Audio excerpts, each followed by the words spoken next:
On the 11th of May, Ubisoft had their full year's earning call with their investors, and in that call they explained that they're going to be focusing on high-end free-to-play games and moving away from 3 to 4 premium AAA games a year.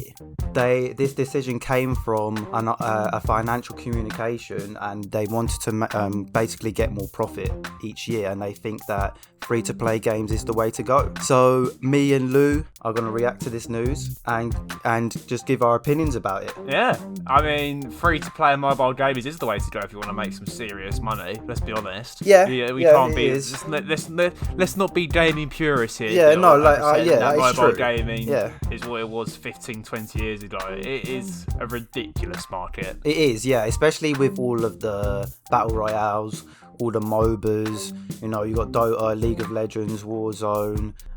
All of those games, they're doing so well, you know, money-wise. I mean, put it this way, on iOS and Google Play last year, it was estimated that apps generated around about 115 billion sales, right? Yeah. 81 billion came from mobile games. I mean, yeah, that just a bit crazy. Is a lot of money. And you can see why a company like Ubisoft is like aimed about, we want to focus on this space. Yeah, that is true, but I'm also worried.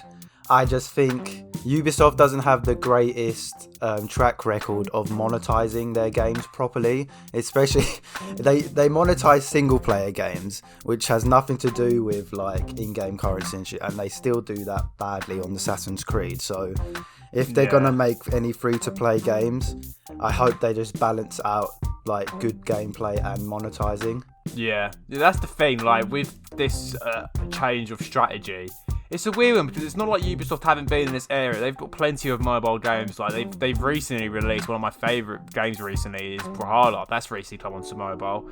They've got Assassin's Creed series already on mobile. They've got Uno, Rayman. They've got all these mobile games. So it's not like this is a new thing for them. But I think they're realising just how fast this market's growing, and it is growing really fast. Yeah. And the people that play it, they love getting free shit. They like. Literally, like some marketing company said, Deal, right? Yeah. 74% of mobile gamers in the United States would watch a video just so they got some in-app content in return. Oh yeah, that is So, true. Yeah, I forgot they do that, don't they? Like they add a trailer and then you just watch it, you get stuff. Yeah, that is true. Yeah, and it's one of those things with Ubisoft is that they're definitely looking at the Call of Duty mobile, the PUBG mobile, Free Fire, Fortnite, Subway servers are still around. Yeah. They definitely want to get a crack on that, and I don't really blame them at the same time, but it'll be interesting to see how it impacts their AAA games. Yeah, to be honest, that's what I'm mostly focused on. I don't really like mobile gaming that much. Like I like all the battle royales, they're alright, but I'm hoping this gives the AAA games more time to actually make them unique from each other. I think the problem with their IPs is that a lot of them are really similar. Like a lot of them rely on big environments, taking down strongholds, and it's kind of the same gameplay loop. Like the problem with Assassin's Creed now, even though I like it, is that the games are so long that when the next one comes out, I don't really want to play it because I'm so fatigued after playing the other one. Because they're shit. Watch the previous video we've done about Assassin's No, they're not Creed. shit. No, they're just too long. They're too long for a year and a half. For a year and a half for a new one to come out, and it's like 150 hours. Like you don't really need that. No, you don't.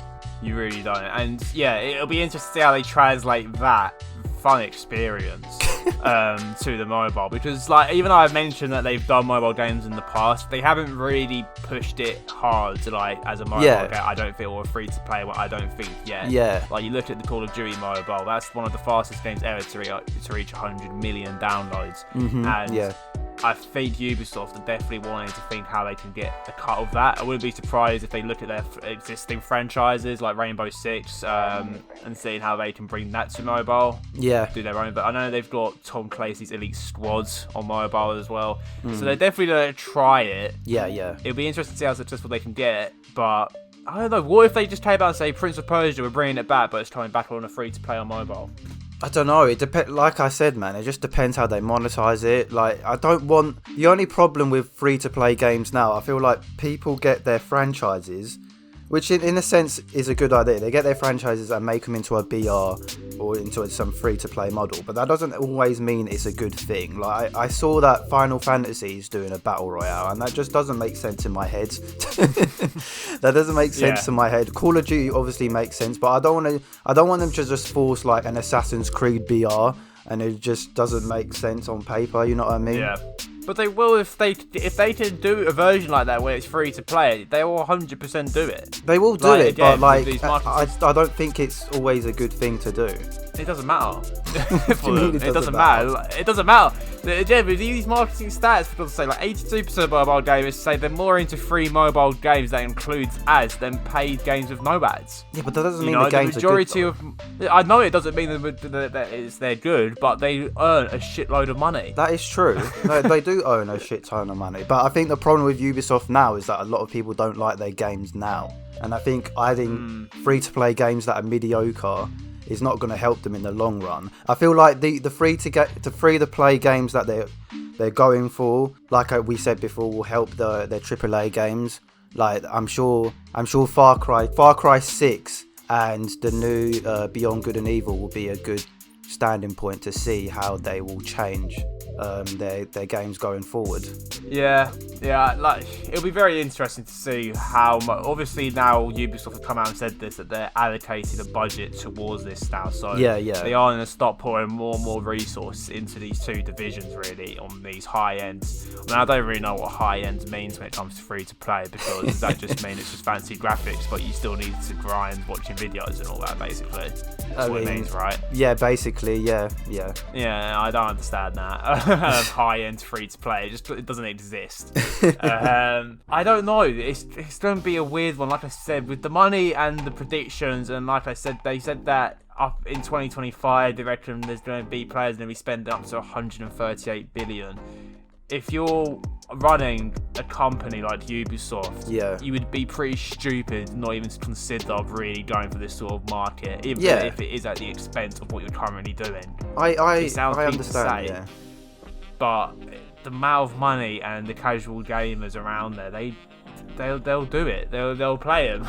Yeah. It'll just. I mean, like I've got a new phone as well. Like I said to you about, and the phones are really impressive as well. You can really. I mean, I'd like some attachments and stuff. Attachments. Like some control. Samsung needs to release some proper gaming attachments or get a partnership with Nintendo or something. Because the devices you can play these games on, they genuinely are incredible. Yeah, I know. I'm not denying that. I just feel like people rely on free-to-play games, but at the same time, they use that as a method to actually make more money and scam players at the same time. Like the monetization on some free-to-play games are absolutely shocking. Like a lot of games do it really well, and like I said before, Ubisoft has a record of bad monetization in even single-player games. So and they have Hyperscape, which is a free to play battle royale, and that game is not played in the BR community. So it's going to be interesting to see what they do. Yeah, Ubisoft haven't really got a good rep at the moment in terms of doing these sort of business decisions. I feel like at the same time, obviously I'm saying that it makes sense financially to go for this and whatnot. I just feel like fans of Ubisoft, if there are fans of Ubisoft, are thinking, do we want to keep following these guys? Yeah, exactly. I see where you're coming from with Ubisoft's track record and stuff. That they aren't that great in terms of monetizing their own things. I remember I used to have to hack on Assassin's Creed and stuff like that to get the stuff that I wanted sometimes. Once I played the game normally, I would just go back and play it again, and then I would just give myself some money to play it on. Yeah. Because the way they try to make you grind shit out is just ridiculous. No, yeah, and like we said, that's why if they're doing this so that they'll give the developers more time to focus on the AAA games, then they need to reduce the size of their games. And like Phoenix Rising and Assassin's Creed are basically identical. They have the same gameplay loop. Like there's no point releasing games that look exactly the same. Like they need to focus down. Like, okay, use your free to play games just to get their revenue, put that into your AAA games, make them unique, and also bring back some IPs that people are used to, like Prince of Persia and Splinter Cell. We haven't seen those games in a while.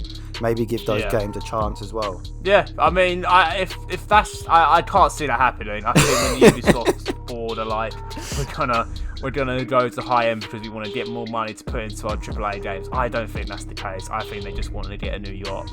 They want to, yeah. I'm being too. What you said, what you described there, Dill, is so perfect that it's just not gonna happen. Yeah. What's the guy's name? What's the CEO's name? Frederick Duguet. He was the financial advisor, like financial officer. Oh, he's definitely got a few yachts lined up. He don't give a shit about Prince of Persia or Splinter Cell. No, he doesn't. He doesn't.